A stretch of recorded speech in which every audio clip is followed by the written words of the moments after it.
Сотрудничество между абхазскими и российскими журналистами в разные годы, в том числе во время Отечественной войны народа Абхазии. В центре внимания участников круглого стола «Россия-Абхазия. Честный диалог».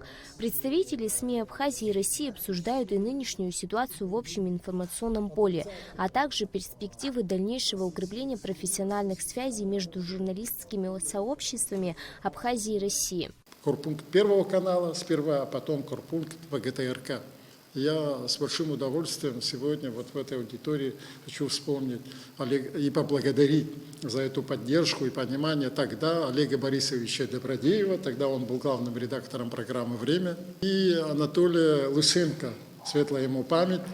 Журналистика Абхазии уникальна, считает зампредседателя Союза журналистов России Тимур Шефир. Он отметил, что материалы об Абхазии должны появляться в российских СМИ целыми проектами, а не только отдельными публикациями. При этом упор нужно делать на абхазских журналистов, работающих на местах и владеющих полной информацией.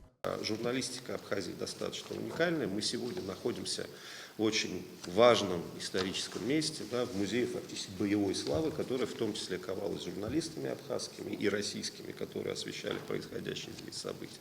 Опыта у абхазских журналистов, школа абхазской журналистики, которая формировалась в очень непростых условиях, она тоже очень специфическая, она очень многогранная и емкая. Здесь у нас речь идет именно в этом отношении именно о сотрудничестве и взаимообмене. Тимур Шефир также предложил использовать многолетний опыт Союза журналистов России для проведения в Абхазии образовательных интенсивов.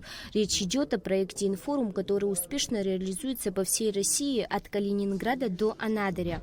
Проект «Инфорум» – это однодневный практикум журналистский. Он организуется и проводится силами Союза журналистов России. Технически это выглядит очень просто. В определенном регионе Российской Федерации, у нас во всех регионах есть свои отделения, мы связываемся с нашим отделением, с нашими коллегами, с управлением внутренней политики на местах, с какими-то другими партнерами, выясняем, что для них сейчас является наиболее актуальным моментом для местных журналистов. На основании их пожеланий где-то на 50% мы формируем пул спикеров.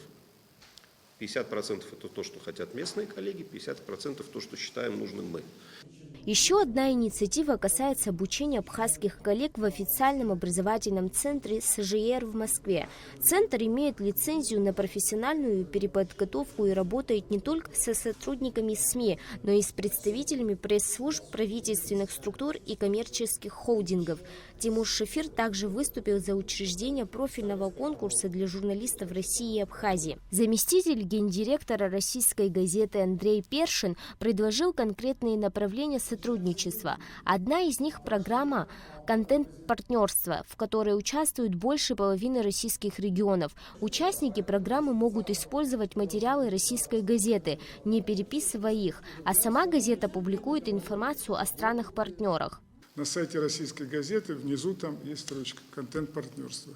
В ней участвуют больше половины российских регионов, 600 СМИ, а также СМИ Китая, Киргизии и Казахстана.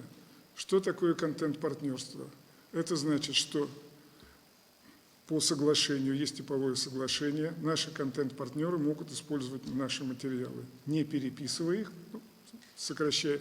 Мы со своей стороны договариваемся, какие материалы мы используем. На сайте российской газеты это можно посмотреть, контент-партнерство ежедневно. Советник главного редактора «Комсомольской правды» Елена Овчаренко по кавказской традиции приехала с подарками. В оцифрованном архиве они отыскали 2 номера газеты с публикациями о признании России независимости Абхазии. Один экземпляр передали Бадри Гунба, а вторую обложку вручили Роберту Джопуа. Если можно, я вам их передам.